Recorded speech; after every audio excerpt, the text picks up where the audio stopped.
Le point suivant concerne la création d'une régie à autonomie financière pour l'exploitation du service public d'assainissement des eaux usées et adoption des statuts de cette régie. Je donne la parole à M. Patrice Fèvre, vice-président délégué à l'environnement et à l'énergie, non sans avoir salué, pour commencer,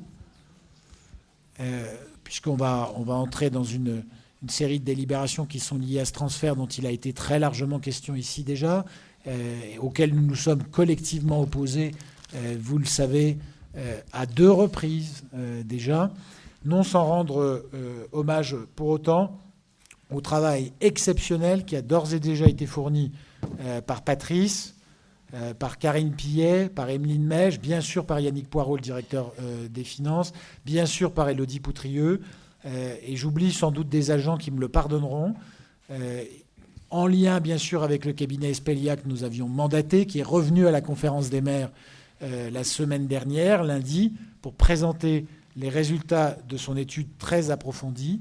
Et je tiens vraiment à remercier, à saluer le travail qui a été fait, parce que travailler sur un transfert aussi compliqué financièrement, juridiquement, politiquement, pour l'ensemble des acteurs concernés, et je pense en particulier aux agents, mais aussi à l'élu qui a en charge ce sujet, c'est toujours à la fois passionnant, mais extraordinairement exigeant. Et j'associe au remerciement que j'adresse à Patrice tous les membres du comité de pilotage, des élus qui ont siégé, élus intercommunaux ou communaux, et qui ont donné de leur temps pour faire que ce que la loi a décidé se passe dans les meilleures conditions possibles pour le citoyen, parce que c'est ça l'objectif, c'est que pour nos citoyens, à la limite, il n'y ait pas de différence dans la qualité du service et dans sa continuité, une fois que ce transfert aura été décidé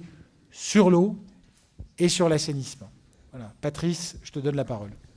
Merci, Monsieur le Président. Et merci pour cette marque de reconnaissance avec toute l'équipe qui a travaillé sur le sujet.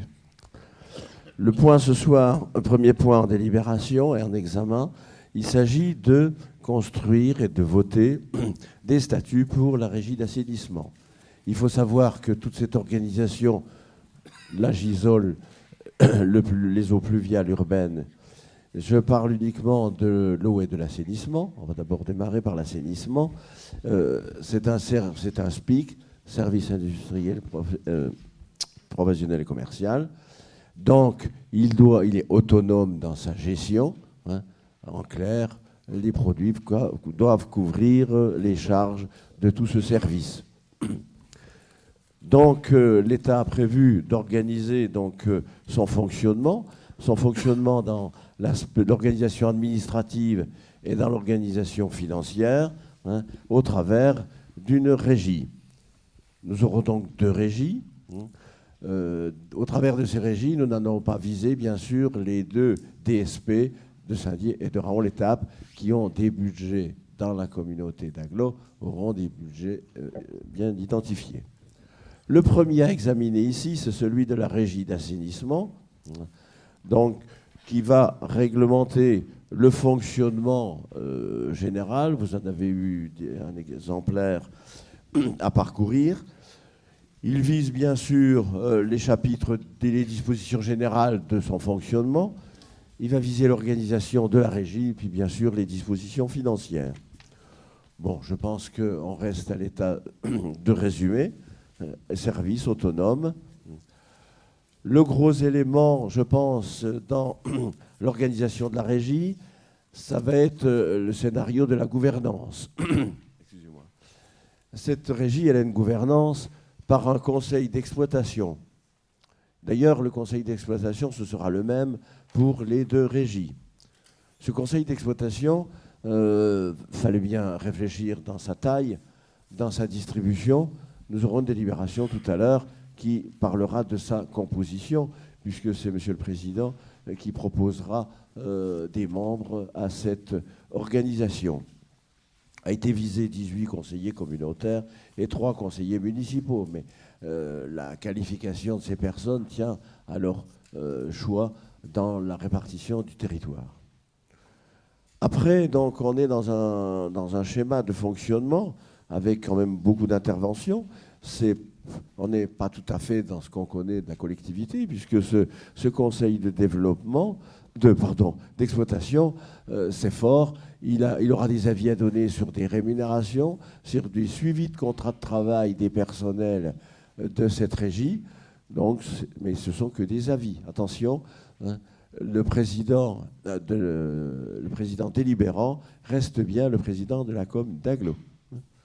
Le conseil d'exploitation est une organisation, certes, de décision d'exécution pour du fonctionnement courant des services, mais les grandes dispositions de stratégie, voire financières, restent du rôle de la com d'Aglo. Donc elles seront bien repositionnées ici. Voilà, bon, les statuts, il n'y a rien d'exceptionnel au travers des statuts. Est envisagée une organisation avec de ce conseil d'exploitation, un président, 2 vice-présidents, avec un vice-président sur l'eau et un vice-président ayant compétence sur l'assainissement. Il faut savoir aussi que ce conseil d'exploitation, il a une durée de vie assez courte pour ce qui nous concerne aujourd'hui, puisqu'il y a refonte complète lors des nouveaux mandats communautaires, puisque chaque membre n'a une durée de vie dans cette organisation-là qu'au travers de l'organisation communautaire. On espère que la durée de vie totale sera plus longue quand même au-delà. Voilà, bon, je pense que, on ne veut pas être vaste sur les dispositions financières, évidemment. On sait qu'on est dans de l'autonomie financière, hein, on sait bien, on est toujours dans un SPIC, autonomie financière, avec bien sûr la nécessité de dotation initiale, puisque, on le verra tout à l'heure au travers des conventions de gestion, nous avons des organisations déléguées à des communes.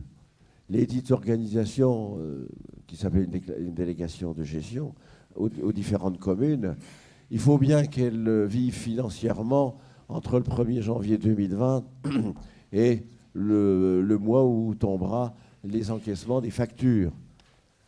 Ce qui veut dire qu'il y a une avance en fonds de roulement que les fonds de la communauté d'Aglo vont alimenter la régie. Donc, pour ce qui concerne la régie assainissement, c'est une approche faite avec le directeur financier. C'est 1 276 500. C'est bien une approche par structure des besoins en fonds de roulement. C'est pas évident, vous devez bien vous douter. Le problème, c'est qu'on est censé la faire que la première fois, c'est tout. Hein, puisqu'il y a un scénario de remboursement dans le temps de cette avance de la régie à rembourser à la com d'Aglo. Voilà, donc il est prévu de rembourser en 5 années cette avance d'1 276 000 sur le sujet, sur la régie assainissement. Je crois que j'ai à peu près fait le tour sur cette régie d'assainissement. Merci beaucoup, Patrice. Quelques remarques complémentaires à celles que tu as dites, mais c'est des simples constats. D'abord, on est évidemment sur une compétence qui, en l'espèce, ne concerne qu'une partie de la communauté d'agglomération, même si une majorité de la population de l'agglomération est concernée. Dans les 28 plus 14, 42 plus 1, 43 communes concernées. D'abord, il y a une majorité de communes de l'agglomération, 43 sur 77. Ça veut dire qu'une majorité sont concernées par l'assainissement collectif et une très large majorité de la population. C'est important de le dire. Je n'ai pas besoin d'y insister sur le caractère souvent urbain de l'assainissement collectif, mais pas seulement. Deuxième constat sur cette régie, c'est une compétence qui était gérée pour une majorité en nombre de communes, pas en nombre d'abonnés, pour une majorité de communes déjà sous une forme intercommunale, puisque on avait sur 43 communes, 28 communes qui étaient en syndicat contre 15 qui la géraient elles-mêmes, soit via une délégation de service public, soit directement. Donc c'est un schéma un peu différent de celui qu'on va rencontrer sur les services en eau potable, avec en tout cas une habitude de gestion intercommunale plus marquée dans la moitié des communes concernées. Troisièmement, c'est le seul secteur dans lequel ce qui est apporté comme compétence viendra améliorer le coefficient d'intégration fiscale. Et c'est même le seul secteur uniquement pour les syndicats intercommunaux. C'est important à préciser. Il y aura donc bien amélioration du coefficient d'intégration fiscale avec cette prise de compétence prévue par la loi sur l'eau et l'assainissement, mais uniquement sur l'assainissement et uniquement pour la partie de l'assainissement qui était assumée par des syndicats. Donc sur une toute petite partie, ça va jouer sur le coefficient d'intégration fiscale, mais pas sur, évidemment, l'ensemble du transfert, notamment sur la partie eau, qui ne fait pas partie, qui n'est pas prise en compte. C'est ce que dit la loi depuis très longtemps, bien avant la loi NOTRe, puisque je vous rappelle qu'on a plus, bien sûr, plus largement d'une communauté d'agglomération sur deux qui a déjà cette compétence aujourd'hui. On est à près de 60% sur l'eau et l'assainissement. Donc, ce qui était prévu de très longue date, c'était que l'eau n'entrait pas dans ce calcul de l'optimisation du coefficient d'intégration fiscale. Quatrième constat qu'on a pu formuler avec les collègues maires au moment de la production de l'étude la semaine dernière et que les membres du comité de pilotage savent bien, c'est sur les services de l'assainissement que la différence du prix est la plus sensible. Sur l'eau, l'écartement va de 0,64, je crois, pour la consommation moyenne de 120 mètres cubes, 0,64 € le mètre cube, jusqu'à un peu plus de 2 €, oui. 2,20 €. Et je précise toujours, parce que j'aime bien le faire, que ça n'est pas le service de la ville de Saint-Dié qui est le plus élevé sur l'eau potable. Au contraire. Bon.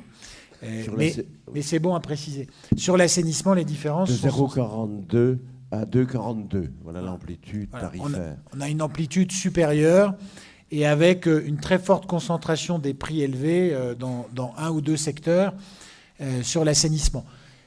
Donc, et je l'avais dit, on en avait parlé d'ailleurs avec William, la question principale à assez court terme sur les tarifs du transfert que nous allons parler aujourd'hui se posera bien plus vite pour l'assainissement que pour l'eau potable. C'est important de le préciser et de le dire comme ça. Et puis, cinquième point, les syndicats, même quand ils existaient, qui fonctionnaient, n'avaient pas toujours des moyens humains dédiés.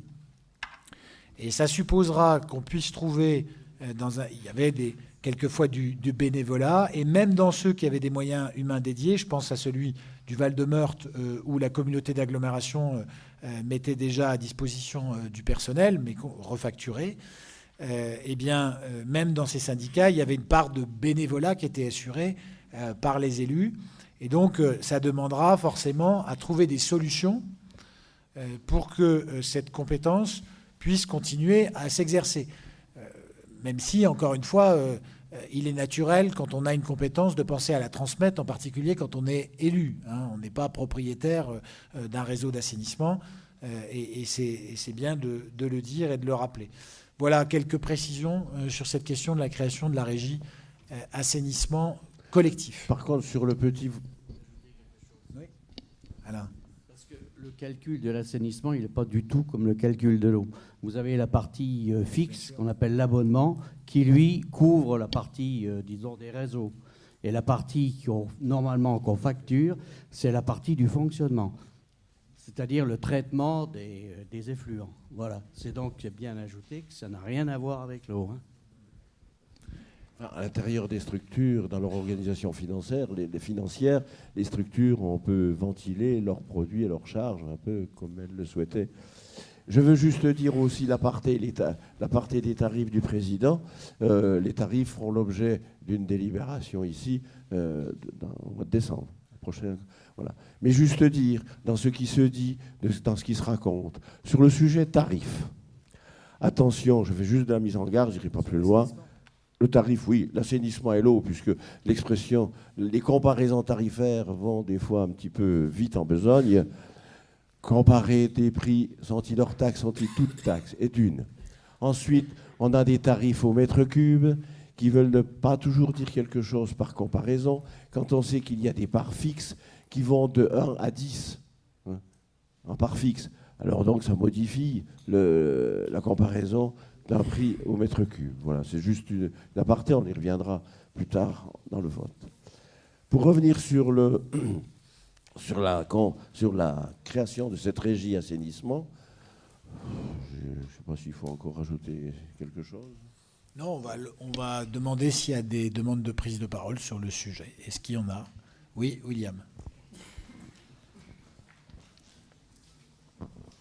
Oui, on en a déjà parlé lors de la conférence des maires. Je fais une parenthèse pour dire que la conférence des maires que l'on dénonce quelquefois de par le doublement du discours aujourd'hui, qui est aujourd'hui une volonté de la communauté d'agglo dans la loi proximité machin, va devenir une obligation.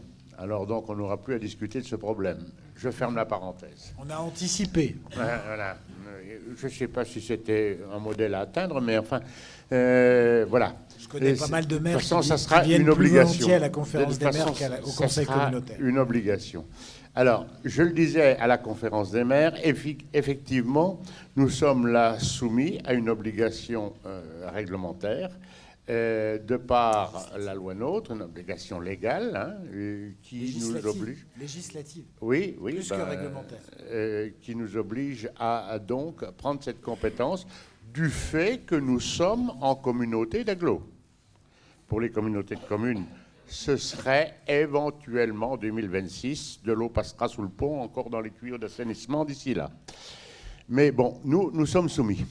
Donc, on a donc le devoir de se mettre au travail pour faire en sorte d'assurer la continuité du service dans les meilleures conditions.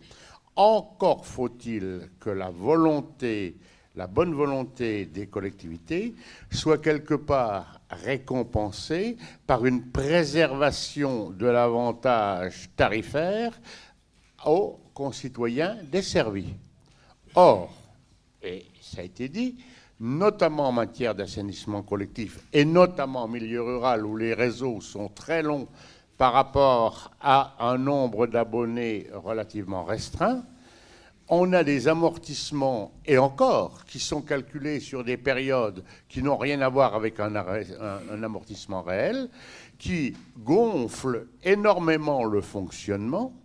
Et donc, comme il y a étanchéité des budgets, du budget général au budget d'assainissement, et il ne peut pas y avoir donc, comme auparavant, une subvention de fonctionnement au budget d'assainissement. À ce moment-là, on va avoir des surprises très, très, très désagréables pour nos usagers. Et tous les usagers qui, dans nos communes, disaient « Quand est-ce que j'ai l'assainissement collectif? Quand est-ce que j'ai l'assainissement collectif ?» Ceux qui ne l'ont pas, ils vont être très heureux de ne pas l'avoir. Et là, je crois qu'il va quand même falloir... J'ai cru comprendre qu'il y avait des durées pour les mises à niveau et mises en conformité, et puis des crédits pour l'agence de l'eau qui avaient bien changé ces dernières années. Voilà. Et il va bien falloir essayer de pratiquer ensemble, avec les services de l'État, une lecture intelligente des textes pour ne pas avoir des soubresauts trop importants. Sinon, je crois qu'il va y avoir du grabuge quand même, parce que si vous partez d'un prix de mètre cube d'assainissement à, je dis n'importe quoi, à 1,40 qui passe à 3, ça va peut-être faire mal sur les factures d'eau des personnes. Alors, donc, ceci prouve encore une fois que ce transfert obligatoire est une parfaite idiotie, parce que tout ce qui se faisait avant était donc, il y avait une part de bénévolat, ça a été dit, il y avait une part de pragmatisme local qui réduisait les coûts, et aujourd'hui, eh bien, on va se retrouver avec une augmentation des coûts, mais ceci n'empêche que l'on doit, les uns et les autres, essayer de se mobiliser pour avoir une continuité du service dans les meilleures conditions et faire en sorte, si autant que faire se peut, que d'amortir les soubresauts financiers vis-à-vis des usagers. Deux remarques. On a eu à peu près, je dis pour ceux qui n'y étaient pas à la conférence des maires, en des termes relativement proches, le même débat. Première remarque, quand il y avait sur les budgets d'assainissement une contribution du budget général, et c'est vrai que dans les communes très étendues, quand il y avait assainissement collectif, c'était presque nécessaire, c'était donc les habitants qui n'étaient pas à l'assainissement collectif qui payaient pour ceux qui y passaient, puisque la fiscalité venait compenser le niveau de raccordement des personnes en assainissement collectif. Il y a toujours quelqu'un qui paye. Rien n'est jamais gratuit. Premier point. Et deuxièmement, sur la question que tu avais déjà soulevée en conférence des maires, cette difficulté que tu soulèves à fort juste titre, elle implique que la question du zonage devra être clarifiée assez rapidement. Parce que pour le coup, si on met un service rural sur lequel il y a de l'assainissement collectif avec des longueurs de réseau très étendues et qui pratiquait une subvention importante du budget général vers le budget d'assainissement et qu'on le laisse tout seul, avec la règle que l'assainissement finance l'assainissement et l'eau, sans subvention du budget général, effectivement, il y aura explosion. En revanche, si ce service est rattaché en zonage à un service plus gros, sur lequel l'effet de risque créé par cette compensation et ce non-abondement désormais du budget d'assainissement par le budget général sera pratiqué, eh bien là, on trouvera un lissage au bénéfice de cette commune par le rapprochement avec une commune plus étendue. C'est assez simple à comprendre et en l'espèce, pour certaines communes qui sont petites, mais ce n'est pas le cas de ta commune, mais petites, mais à proximité de quelque chose de plus gros, que ce soit une ville-centre ou que ce soit un pôle de service, et qui sont, ces petites communes, pour certaines d'entre elles, à l'assainissement collectif, elles auront intérêt à ce que le zonage soit réalisé le plus vite possible, sous peine de quoi, en effet, le tarif risquerait d'augmenter de façon significative pour leurs usagers. Mais cette question du zonage, elle sera effectivement importante à penser comme cela. Est-ce qu'il y a d'autres questions sur l'assainissement collectif? Non? Eh bien, on peut donc passer au vote. Qui est contre? Qui s'abstient? C'est donc adopté à l'unanimité. Merci beaucoup.